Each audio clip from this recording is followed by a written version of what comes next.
रविवार व्रत कथा। जय श्री कृष्णा। राधे राधे। श्रोताओं, आप सभी का दिन शुभ और मंगलमय हो। श्रोताओं, ओम श्री सूर्याय नमः। ओम नमः शिवाय। भगवान सूर्यदेव की कृपा से आप सभी भक्तों का जीवन सुख, समृद्धि और धन धान्य से परिपूर्ण रहे। प्रिय श्रोताओं, आज रविवार के दिन आप श्रवण करेंगे रविवार व्रत की प्राचीन कथा। एक राजा था। उसके पास सिपाही, घोड़े, दास दासियां, धन दौलत सब कुछ था। सिर्फ उन्हें संतान नहीं थी। इसी कारण राजा और रानी बहुत ही दुखी रहा करते थे। संतान प्राप्ति के लिए उन्होंने हर तरह का दान धर्म, धार्मिक अनुष्ठान, जप, मंत्र, व्रत, पूजा पाठ सब कुछ किया, लेकिन इसका कोई लाभ नहीं हुआ। जब राजा रानी दोनों ही बुढ़ापे की ओर बढ़ने लगे, तो वे गहन सोच में पड़ गए कि अब इतने बड़े राज्य का क्या होगा। कौन बनेगा इस राज्य का वारिस? कौन प्रजा की जिम्मेदारियों को उठाएगा? राजा रानी दिन रात इसी चिंता में घुलने लगे। उन्हें खाने पीने की कोई सूध नहीं रहती थी। एक दिन सुबह राजा के दरबार में एक साधु आता है। दासी रानी को यह सब बताती है। तब रानी दासी से कहती है, हे दासी, यह मेरा अंतिम दान धर्म है। इसके बाद मैं अपने हाथों से कोई दान धर्म नहीं करूंगी। रानी चावल से भरा हुआ सोने का कटोरा हाथ में लिए बाहर आई और साधु की झोली में भिक्षा डालने आगे बढ़ती है। उसके चेहरे पर छाई उदासी साधु की दृष्टि में आ गई। वह उनसे पूछता है, हे रानी, क्या हुआ? आप इतनी उदास क्यों हैं? तब रानी साधु को सारी बात बताती है और बिलखबिलख कर रोने लगती है। रानी को यूं रोता हुआ देखकर साधु कुछ गंभीर हो जाता है और कहता है, हे रानी, आप चिंता मत करिए। आपकी संतान की इच्छा अवश्य ही पूर्ण होगी। आपकी कोख से एक पुत्र जन्म लेगा, किंतु वह मात्र 16 साल तक ही आप लोगों के साथ रहेगा। इसके आगे वह इस मृत्यु लोक में नहीं रह पाएगा। इससे बढ़कर आपको कुछ देना मेरे लिए संभव नहीं है। अपनी बात पूरी करते हुए उसने अपनी झोली में हाथ डाला, थोड़ी सी भभूत निकाली और रानी को दी। उसने कहा, आप और महाराज दोनों इसे बांटकर ग्रहण करना। तुम्हें जल्द ही बहुत ही सुंदर पुत्र प्राप्त होगा। इतना कहकर साधु अपनी राह चला गया। उसी रात राजा अपना दरबार खत्म करके रानी के पास महल में आए। रानी ने राजा को सारी सच्चाई बताई और साधु की दी हुई भभूत राजा को दिखाई। रानी बोली, साधु महाराज ने यह भभूत हम दोनों को ग्रहण करने के लिए कहा है। तो महाराज बोले, हे महारानी, इतना दान धर्म किया, जब तक उपवास किया, लेकिन इसका कोई फल नहीं मिला। क्या अब इस भरोसे हमें संतान प्राप्त होगी? तो रानी बोली, जब इतना सब कुछ किया, तो अब यह भी कर लेते हैं। हे महाराज, साधु के क्रोध को क्यों बुलावा दें? प्रिय श्रोताओं, राजा को अब किसी पर विश्वास नहीं था, पर रानी को दुख न पहुंचे, इसलिए वह राजी हो गया। उसने साधु महाराज का नाम स्मरण करके वह भभूत बांटकर दोनों ने खा ली। इसके बाद दोनों निश्चिंत होकर सो जाते हैं। कुछ दिन गुजर जाते हैं और साधु द्वारा कहे अनुसार रानी गर्भवती हो जाती है। इस पर राजा और रानी दोनों की खुशी का ठिकाना न रहा। राजा रानी से बोला, हे महारानी, सचमुच साधु महाराज की कृपा हो गई। प्रिय श्रोताओं, 9 महीने, 9 दिन और 9 घंटे पूरे होने पर रानी ने एक अत्यंत ही सुंदर गोरे चिट्टे पुत्र को जन्म दिया। राजा ने बड़े धूमधाम से पुत्र का नामकरण संस्कार किया। सारे राज्य में 8 दिन तक उत्सव मनाया गया। राजा को इस बात का पता था कि उनका पुत्र सिर्फ 16 साल तक ही उनके पास रहेगा। प्रिय भक्तों, इसके बाद राजा और रानी बड़े ही प्रेम से बेटे की परवरिश करने लगे। उसकी हर ख्वाहिश पूरी करते, क्योंकि थोड़े समय के लिए ही भगवान ने उनकी संतान की मुराद पूरी की थी। राजपुत्र दिन प्रतिदिन बड़ा होता गया। जब वह 8 साल का हो गया, तो राजा ने एक अच्छे गुरु की नियुक्ति की और उसे अस्त्र शस्त्र की विद्या, घुड़सवारी आदि सभी शिक्षाएं प्रदान कराईं। अब वह सभी विद्याओं में पारंगत हो चुका था। इस प्रकार वह 12 साल की उम्र का हो गया। तब एक अच्छी सी राजकन्या को खोजकर उसका विवाह कर दिया गया। इसी प्रकार राजा, रानी और उनके पुत्र का जीवन सुखपूर्वक बीत रहा था। लेकिन जब राजपुत्र 16 साल का हुआ तो एक दिन उसने अपने पिता से कहा, पिताजी, मैं अपना राज्य घूमकर देखना चाहता हूँ। आज तक मैंने सिर्फ इस राजमहल के अतिरिक्त कुछ नहीं देखा। बेटे की बात सुनकर राजा चिंतित हो गया, क्योंकि पुत्र का 16वां साल शुरू हुआ था। अब कोई अनहोनी होने का वक्त नजदीक आ गया था। लेकिन राजा यह सब बातें पुत्र को नहीं बता सकता था। वह क्या करता? चेहरे पर झूठी मुस्कान लेकर बेटे से कहता, हे पुत्र, जरूर तुम्हें अपने राज्य के बारे में जानना चाहिए। मेरे बाद तुम ही तो राजा बनोगे, अपना राजपाट संभालोगे। परंतु एक बात का ध्यान रखना कि तुम जहां भी जा रहे हो और क्या कर रहे हो, यह बात अपनी पत्नी को मत बताना। पुत्र कहता है, ठीक है पिताजी, आपने जो कहा मैं वैसा ही करूंगा। राजपुत्र दिन भर अपनी पत्नी के साथ मौजमस्ती करता और खुशीपूर्वक रहता। लेकिन रात को ठीक 12 बजे बिस्तर से उठकर बाहर चला जाता और फिर सूर्य उदय होने से पहले वापस अपने महल में आकर सो जाता। ऐसा कई दिनों तक चलता रहा।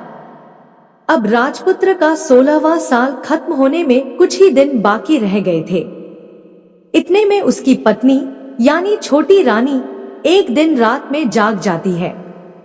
वह देखती है कि बिस्तर पर राजकुमार नहीं है।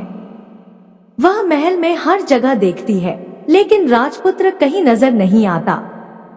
अब वह सोचती है कि वह क्या करेगी और किससे कहेगी। वह चुपचाप रहती है। फिर भोर होने पर वह देखती है कि उसका पति अपनी जगह पर सोया हुआ है। वह पति से कुछ नहीं पूछती। लेकिन दूसरी रात भी वैसा ही होता है। तीसरी रात, चौथी रात, 5वीं रात, ऐसे कई दिन तक चलता रहा। छोटी रानी बहुत ही चिंतित हो जाती है। उसके मन में सवाल उठ रहे थे, पति रात को कहाँ जाता है, किससे मिलने जाता है। लेकिन उसे पूछने में भय लग रहा था कि शायद उसका पति क्रोधित न हो जाए। सास ससुर से पूछने में भी उसे बड़ा संकोच हो रहा था। उसकी कुल की मर्यादा बीच में आ रही थी। इस तरह छोटी रानी मन ही मन दुखित रहने लगी। इस हाल में उसने खाने पीने में दिलचस्पी भी खो दी। वह धीरे धीरे दुबली पतली हो गई। उसी राज्य में एक फूल बेचने वाली बूढ़ी महिला, एक मालिन थी। वह हमेशा छोटी रानी को फूल देने उनके महल में आती थी।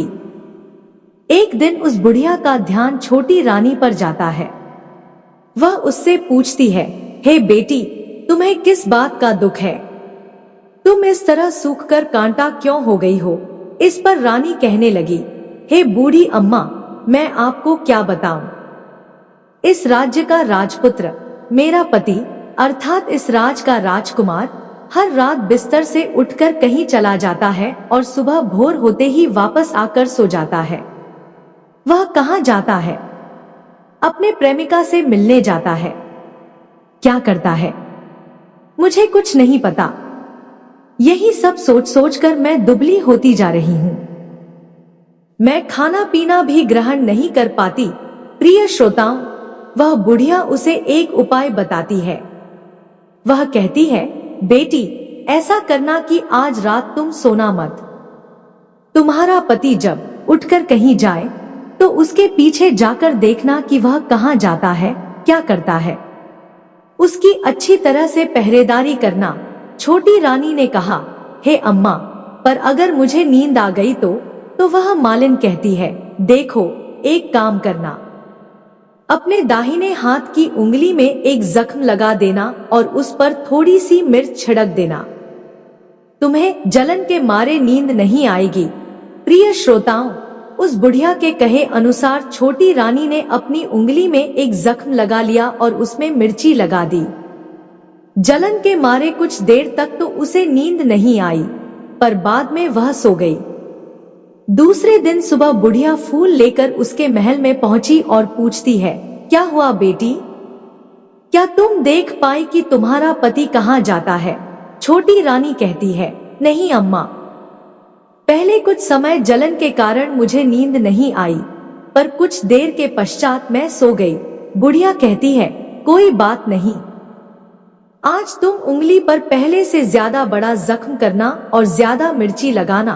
तो छोटी रानी ने वैसा ही किया, परंतु वह सिर्फ पति को बाहर निकलते हुए देख पाई। उसके पश्चात उसकी आंखें बंद हो गई और फिर उसे नींद आ गई। दूसरे दिन सुबह वह बुढ़िया फिर आती है।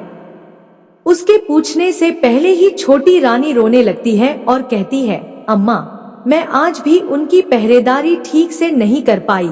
बुढ़िया कहती है, रो मत बेटी, सब कुछ ठीक हो जाएगा। तुम आज रात जख्म और बड़ा करना, उस पर ज्यादा मिर्च लगाना, और एक काम करना, जब वह जाने के लिए निकले तब उसका रास्ता रोक लेना। बुढ़िया ने जैसा बताया, छोटी रानी ने वैसा ही किया। आज रात उसे नींद नहीं आई। जब पति रात को महल से निकलने के लिए चलने लगा तो छोटी रानी दौड़कर उसका रास्ता रोकती है और कहती है, आप कहाँ जा रहे हो? किससे मिलने जा रहे हो? मुझे बताओ। राजपुत्र उसे समझाने की बहुत कोशिश करता है। देखो, अगर मैंने तुम्हें यह बात बता दी तो मैं तुम्हें दोबारा नहीं मिल पाऊंगा। छोटी रानी कहती है, कोई बात नहीं, ना मिल पाओ, लेकिन आप रात के समय कहाँ जाते हो यह मुझे बता दो। राजपुत्र निरुत्तर हो जाता है और अपनी पत्नी के जिद के आगे उसकी एक नहीं चल पाती। ठीक उसी समय उसका 16वां साल खत्म होने वाला था और 17वां साल लगने वाला था। अब वह राजकुमार कुछ सोचता है और कुछ चावल मंत्रों से सिद्ध करके अपनी पत्नी को देकर कहता है, इन चावलों को दोनों हाथों में मुट्ठी में पकड़ना। पहले दाएं हाथ में पकड़े चावल मेरे ऊपर फेंकना। मैं कौन हूँ तुम्हें पता चल जाएगा। बाद में बाएं हाथ में पकड़े चावल मेरे ऊपर फेंकना। मैं जैसा था तुम्हें वैसा मिल जाऊंगा। लेकिन यदि तुम बाएं हाथ के चावल मेरे ऊपर फेंकना भूल गई तो मैं तुम्हें कभी नहीं मिल पाऊंगा। छोटी रानी ने कहा, नहीं भूलूंगी। छोटी रानी बड़े ही आत्मविश्वास के साथ यह कहकर दाएं हाथ में पकड़े चावल पति के ऊपर फेंकती है। तब राजपुत्र एक विशाल घोड़ा बन जाता है, एकदम सफेद, लंबी गर्दन और बड़ा ही तेजस्वी। वह घोड़ा देखते ही देखते तेजी से दौड़ने लगा। छोटी रानी उस घोड़े को देखकर एकदम भौचक्की रह जाती है। लेकिन पति ने बाएं हाथ के चावल फेंकने की जो बात कही थी वह भूल जाती है। उसकी आंखों के सामने घोड़ा महल से बाहर निकलकर चला जाता है। घोड़ा जब महल से बाहर जाता है तो वापस नहीं आता। अब छोटी रानी को बड़ा ही पश्चाताप हुआ। वह स्वयं को कोसने लगी, लेकिन अब उसका कोई फायदा नहीं होने वाला था। राजकुमार अब वापस नहीं आने वाला था। सुबह होते ही महाराजा को यह सब बात पता चली। उन्हें बहुत दुख हुआ और वे बिस्तर पर पड़ गए तथा अपने बेटे की राह देखने लगे कि एक न एक दिन उनका बेटा वापस आएगा। इस तरह 1 महीना, 2 महीने, 3 महीने करते करते 6 महीने पूरे हो जाते हैं। राजपुत्र का कोई पता नहीं चलता। राज्य के सेनापति राजपुत्र को ढूंढने के लिए राज्य के गांव-गांव सिपाही भेजते हैं, लेकिन उन्हें कोई सफलता नहीं मिलती। इधर छोटी रानी अपनी हट के कारण पति गायब हो गया, यह सोचकर स्वयं को मन ही मन कोसती रही और प्रण कर लेती है कि कुछ भी करके पति को ढूंढ कर लाएगी और उसे वापस घर लेकर आएगी। प्रिय भक्तों, एक दिन सुबह उठकर वह सास ससुर के महल में जाती है और कहती है, मैं अपने पति की खोज में जा रही हूँ। अब महाराज को क्या चाहिए था? कुछ भी करके उनका बेटा उन्हें वापस मिलना चाहिए था और वह पान के बिना नहीं रह पाती थी। ऐसे ही एक दिन बुढ़िया को पान खाने के लिए चूना चाहिए था। वह चूना तैयार करने के लिए सीप लेकर आई। इन सीपों को भूनने के लिए उसे गोबर के कंडे चाहिए थे। कंडे इकट्ठा करने के लिए वह बांस की टोकरी लेकर चरवाहे के मैदान में गई, जहां बहुत सारे कंडे थे। उन्हें जमा करते करते उसे घर आने में अंधेरा हो गया। इस बीच शाम होते ही बेटा और बहू काम से वापस आए। घर पहुंचकर देखा कि बच्चा घर पर अकेला है और बहुत रो रहा है। दोनों गुस्से से लाल पीले हो गए। इसी बीच वह मालिन बुढ़िया घर आ पहुंची। बेटे ने पूछा, माँ, पोते को घर पर अकेला छोड़कर तुम कहाँ चली गई थी? बुढ़िया बताने लगी, बेटा, मैं गोबर के कंडे इकट्ठा करने गई थी। इस पर बेटा बोला, दोबारा बच्चे को घर पर अकेला छोड़कर कहीं गई तो मैं तुम्हें बहुत पीटूंगा। बुढ़िया कहने लगी, नहीं बेटा, फिर कभी ऐसा नहीं करूंगी। लेकिन दूसरे ही दिन बुढ़िया यह बात भूल गई और फिर से चरवाहे के मैदान पर कंडे इकट्ठा करने चली गई। शाम को जब बेटा और बहू काम से वापस लौटे तो देखा कि बच्चा घर पर अकेला है और जोर जोर से रो रहा है। अब उसके बेटे की सहन शक्ति खत्म हो गई और बुढ़िया को घर वापस आने पर उसे घर से निकाल दिया। बुढ़िया रात भर घर से बाहर अंधेरे में बैठी रही और सुबह होते ही हाथ में टोकरी लेकर कंडे इकट्ठा करने के लिए निकल गई। प्रिय श्रोताओं, उस दिन उस पर कंडे इकट्ठा करने का मानो पागलपन सवार हो गया था। कंडे इकट्ठा करते करते अंधेरा हो गया, उसे मालूम ही नहीं चला। जब उसे ध्यान आया तो गांव का रास्ता भी ठीक ठीक दिखाई नहीं दे रहा था।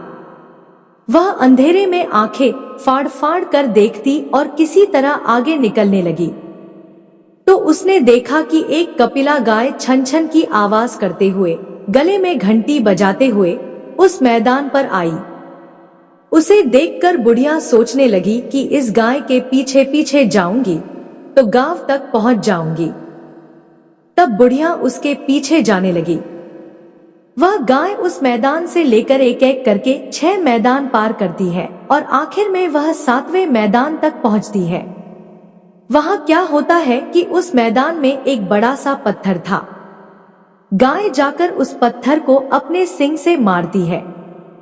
जब गाय ने सींग मारा तो वह पत्थर दूर हट गया और पाताल में नीचे जाने के लिए सीढ़ियां दिखाई देने लगी। तब वह गाय उन सीढ़ियों से नीचे जाने लगी। वह मालिन बुढ़िया यह सब देख रही थी और झट से गाय की पूंछ को पकड़ लिया।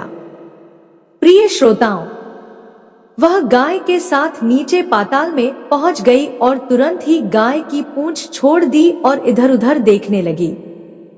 उसने देखा कि वहां बहुत सारे दीपक जल रहे हैं, तेज रोशनी है। जब उसकी नजर गाय के ऊपर पड़ी तो वहां एक अद्भुत घटना घटती है। छमछम करके कोई दुधारी गाय का दूध धोने लगा, लेकिन कोई भी वहां नजर नहीं आ रहा था। बुढ़िया बहुत ही घबराई कि कहां आकर फंस गई। वह सोचने लगी और वहां छिपने के लिए एक जगह ढूंढने लगी, लेकिन उसे कहीं जगह नहीं मिली।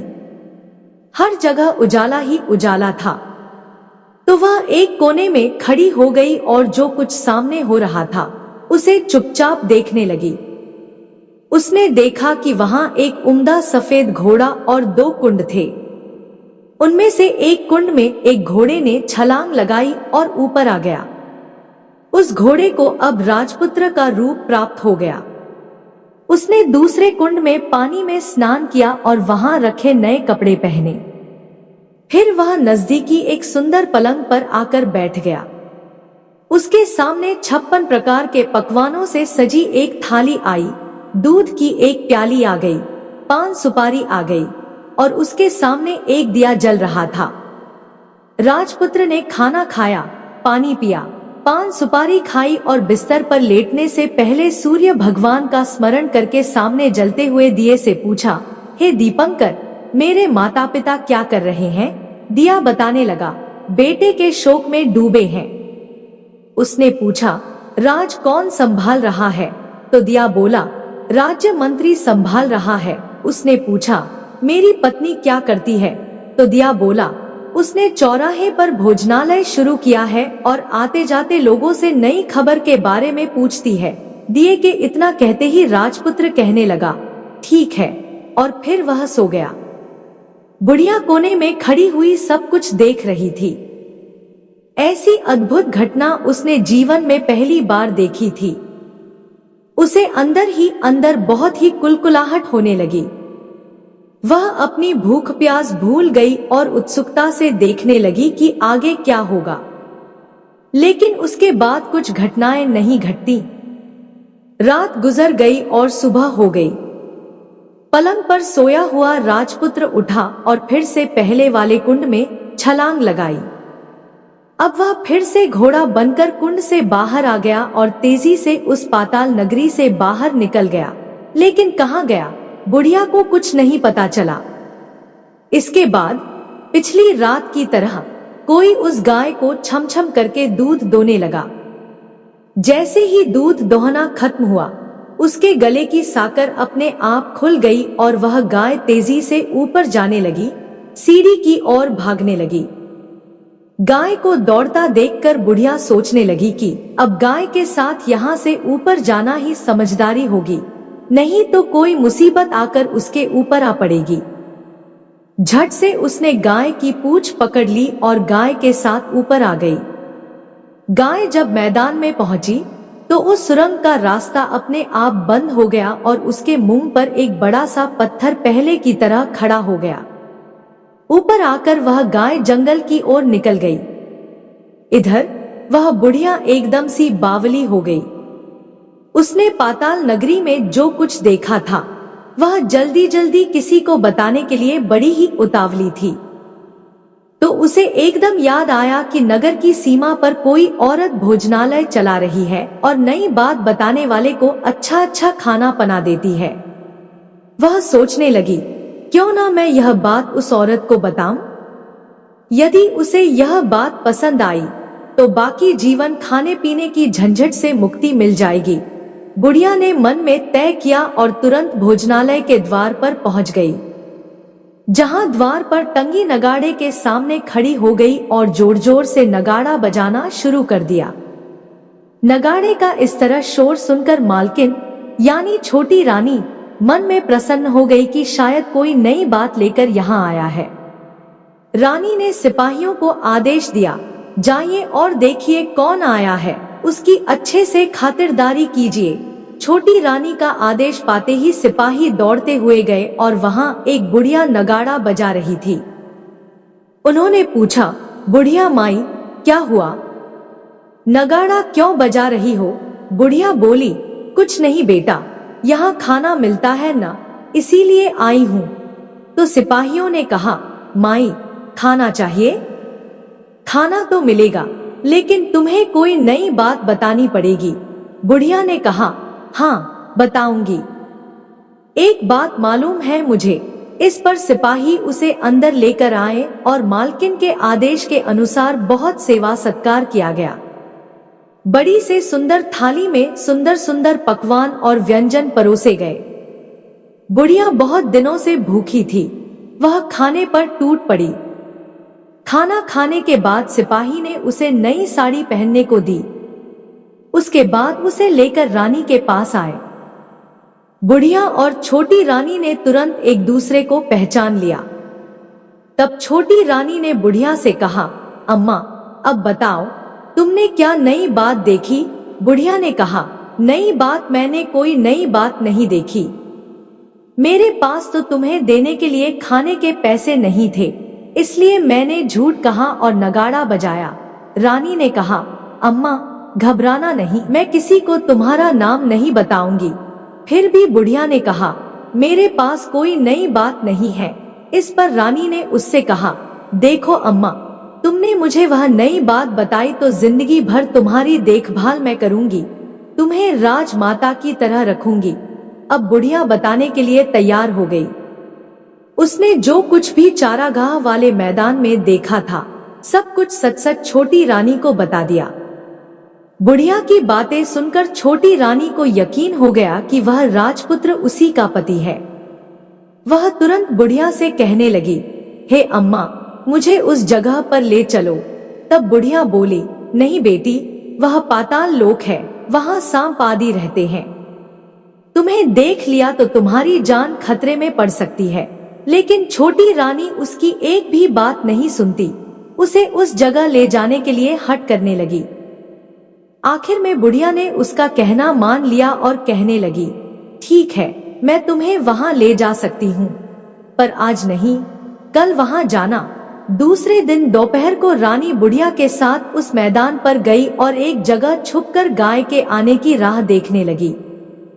दिन ढलते ही अंधेरा गिरने लगा और गाय हमेशा की तरह वहां मैदान में आ गई और उस कोने में जाकर उसने पत्थर पर सींग मारा तो छत से पत्थर हट गया और सुरंग में जाने के लिए रास्ता खुल गया।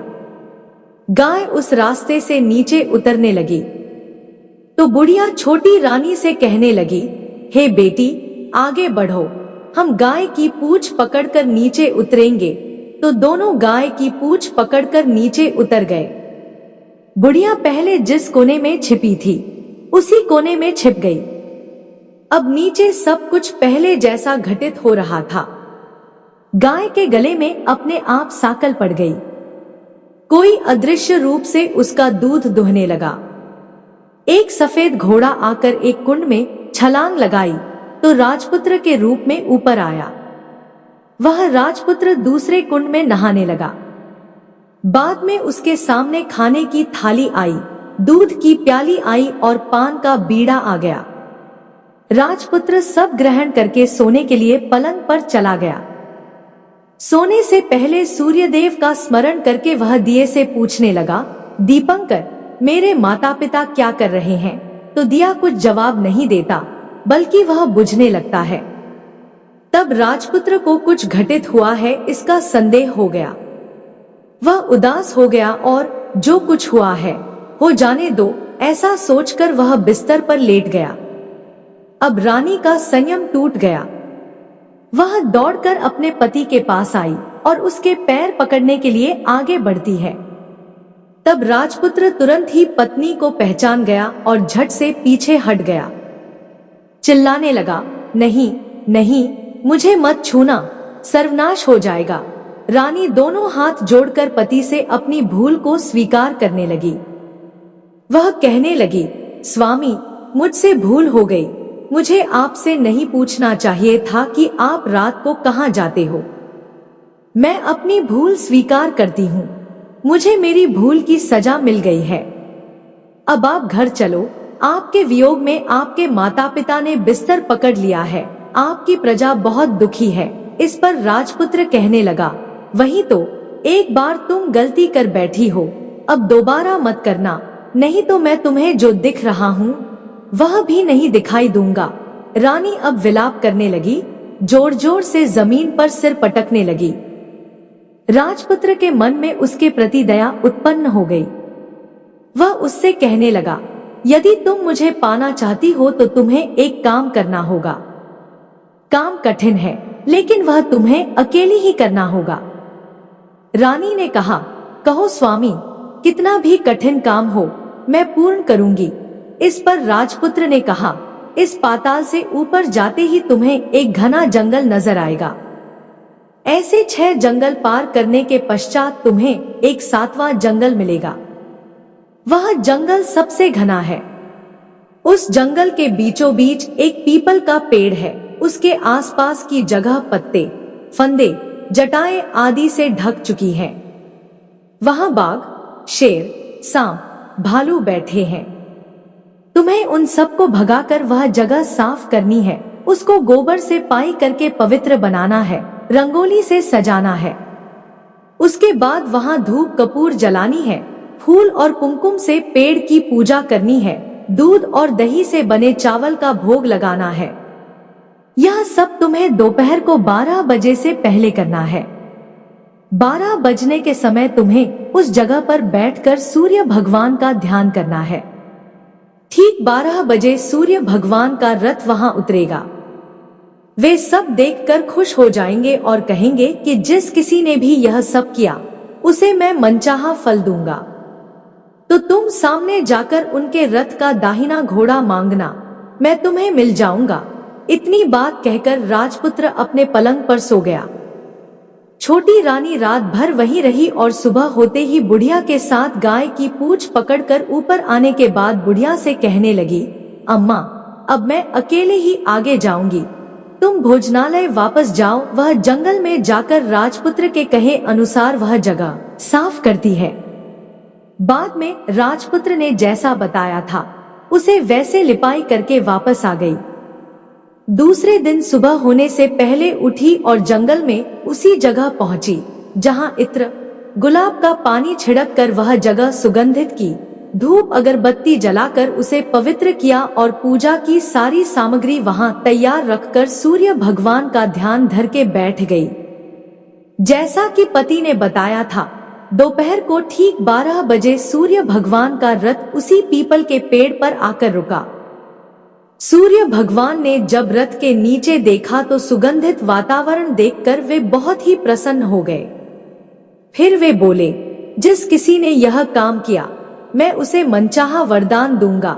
यह सुनकर वह दौड़कर उनके सामने आ गई, उन्हें साष्टांग नमस्कार करके बोली, भगवान वह मैं ही हूँ, मैंने इस जगह को साफ किया है। तब सूर्य भगवान ने कहा, अच्छा तो तुम्हें जो चाहिए वह मांगो। उसने कहा, भगवान मुझे आपके रथ का दाहिना घोड़ा चाहिए। सूर्य भगवान बोले, नहीं नहीं, मैं तुम्हें और कुछ भी दे सकता हूँ लेकिन यह घोड़ा नहीं दे सकता। मेरे रथ के 12 घोड़े हैं, तुम चाहो तो कोई और घोड़ा मांग लो लेकिन यह दाहिना घोड़ा नहीं, वह मैं तुम्हें नहीं दे सकता। छोटी रानी ने एक नहीं सुनी, वह सूर्यदेव से एक ही बात की रट लगाती रही कि उसे दाहिना घोड़ा दे दीजिए, नहीं तो मैं आपके पैरों में गिरकर अपनी जान दे दूंगी। अब सूर्यदेव धर्म संकट में पड़ गए, उन्होंने वचन दे दिया था, अब अपने वचन से पलट भी नहीं सकते थे। तब सूर्य भगवान ने बोला, मैंने तुम्हें घोड़ा दे दिया लेकिन घोड़ा तो दे दिया, वह तुम्हें वहां नहीं मिलेगा, तुम्हें उसे पाताल लोक में जाकर लाना होगा। रानी बोली, पाताल लोक में क्यों भगवान, मैं उन्हें पाने के लिए कहीं भी जा सकती हूँ। रानी को वचन देकर भगवान सूर्यदेव अंतर्ध्यान हो गए और अपने मार्ग पर चले गए। इधर रानी जंगल से अपने भोजनालय में गई, फिर बुढ़िया को साथ लेकर उस मैदान में गई और जल्दी ही शाम हो गई। शाम होते ही वहां एक गाय आई, उसने सींग मारकर सुरंग का पत्थर हटाया, नीचे उतरने लगी। रानी और बुढ़िया जल्दी जल्दी उसकी पूंछ पकड़कर नीचे उतर गई। पाताल में सब घटनाएं पहले की तरह ही घटने लगीं। घोड़े का एक कुंड में नहाकर राजपुत्र बन जाना, नहा धोकर पलंग पर जाकर बैठना, उसे खाने की थाली, दूध प्याली, पान का बीड़ा आना। लेकिन आज एक नई बात घटी, आज 2-2 थाली, 2-2 दूध की प्याली और 2-2 पान के बीड़े उसके सामने आए। वह कुछ नहीं बोला, अपने हिस्से की थाली खाकर, दूध पीकर, पान का बीड़ा चबाकर वह सोने चला गया और हमेशा की तरह दिए से पूछने लगा, हे प्यारे दिए, दीपंकर, मेरे माता पिता क्या कर रहे हैं? दिए ने बताया, हे राजपुत्र, वे दोनों तुम्हारे शोक में मरने की स्थिति में पहुंच गए हैं। ऐसा सुनकर उसकी आंखों से झरझर आंसू टपकने लगे। फिर वह पूछने लगा, हे दीपंकर, मेरा राज कैसा चल रहा है? दिए ने कहा, राजपुत्र, तुम्हारा राज्य प्रधानमंत्री चला रहा है और वह सब कुछ हड़प चुका है। वह प्रजा पर बहुत ही अत्याचार कर रहा है। यह सुनकर राजपुत्र को बड़ा ही क्रोध आया, वह क्रोध से तमतमा गया, अपनी मुट्ठी भजने लगा। अब उसने दिए से पूछा, दीपंकर, मेरी पत्नी क्या कर रही है? अब दिया कुछ नहीं बोला और चुप रह गया। तब फिर छोटी रानी का संयम जवाब दे गया, दौड़कर पति के गले लग गई और फिर अपने पति राजपुत्र से फूट फूट कर रोने लगी और कहने लगी, हे स्वामी, अब आप हमें वचन दीजिए कि आप फिर से घोड़ा तो नहीं बनेंगे। तो उसने अपनी पत्नी को वचन दिया, हे प्रिय, मैं दोबारा घोड़ा नहीं बनूंगा। तुमने जो इतने सारे कष्ट उठाए मुझे पाने के लिए, सूर्यदेव से तुमने सौदा किया और तुमने मुझे घोड़े के जन्म से मुक्ति दिलाई है। उसके बाद दोनों पति पत्नी और वह बुढ़िया उस गाय का पूंछ पकड़कर पाताल लोक से सीधे बाहर आए भोजनालय में, और वहां सब सामान लो में बराबर बराबर बांट दिया। फिर उसके बाद अपने राज्य को लौट गए। राजपुत्र वापस आता है और उसके तेवर देखकर जो प्रधानमंत्री होता है घबरा जाता है। राजपुत्र ने उसे बंदी बनाने का आदेश दे दिया और उसे कैद खाने में डलवा दिया और राज की बागडोर अपने हाथों में ले ली। इसके बाद वह अपने माता पिता से मिलने के लिए महल में गया। तब राजपुत्र वहां पहुंचकर क्या देखता है कि उसके माता पिता उसके शोक में अस्थि पंजर बने हुए हैं। पुत्र को वापस आया देखकर मरणासन राजा रानी की आंखों से टप टप आंसू की धाराएं बहने लगती हैं। उन दोनों ने पुत्र को गले लगा लिया, उसे बड़ा ही प्रेम किया। इतना होने के बाद उनकी सेहत में एकदम सुधार आने लगा। अब वे बिस्तर से उठकर बैठ गए, पुत्र को आशीर्वाद देने लगे। राजपुत्र के आने की खबर तुरंत राज में फैल गई। प्रजा खुशी के मारे फूली नहीं समाई, प्रजा महल के सामने इकट्ठी हो गई। राजपुत्र ने भी उन्हें दर्शन दिए और आज से उन्हें कोई दुख ना पहुंचे, ऐसा उन्हें वचन दिया। अब राजा ने अपने पुत्र का राज अभिषेक करके उसे सिंहासन पर बैठाया। प्रिय भक्तों, और अपनी बहू को महारानी का दर्जा दिया और स्वयं अपनी पत्नी के साथ ईश्वर स्मरण करते हुए खुशी से दिन व्यतीत करने लगे। महाराजा बना राजपुत्र अच्छी तरह से राज चलाने लगा, अपनी पत्नी के साथ सुख शांति से जीवन व्यतीत करने लगा। उस बुढ़िया को रानी ने अपने ही पास रखा और उसकी अच्छी तरह से देखभाल करने लगी। बुढ़िया के बुढ़ापे के दिन खुशी से गुजरने लगे। सारी प्रजा जन प्रेम से रहने लगी। तब राजपुत्र ने एक और घोषणा की, हे प्रिय प्रजाजनों, तुम आज के बाद सूर्य नारायण भगवान का व्रत करो। प्रत्येक रविवार को उन्हें प्रेम पूर्वक अर्घ दो, घर की लिपाई करो तथा अपने घर में सुख समृद्धि की कामना करो। इससे तुम्हारे घर में धन धान्य तो आएगा ही, साथ में तुम सब रोग मुक्त रहोगे। सूर्य भगवान की यह रविवार व्रत कथा संपूर्ण हुई, तो बोलिए सूर्य नारायण भगवान की जय हो। आज की इस कथा को कहते सुनते हुंकारा भरते सभी भक्तों को भगवान सूर्यदेव की आशीर्वाद से सुख, समृद्धि, शांति और आरोग्य का आशीर्वाद प्राप्त हो। ओम सूर्यदेव नमः। प्रिय श्रोताओं, उम्मीद करती हूँ आज की यह कथा आपको पसंद आई होगी। यदि आपको हमारी सुनाई गई कथाएं पसंद आती हैं, तो आप इसे अपने प्रियजनों में शेयर कीजिए और वीडियो को लाइक करके चैनल को सब्सक्राइब कर दीजिए। जय श्री कृष्णा। राधे राधे। श्रोताओं, आप सभी का दिन शुभ और मंगलमय हो।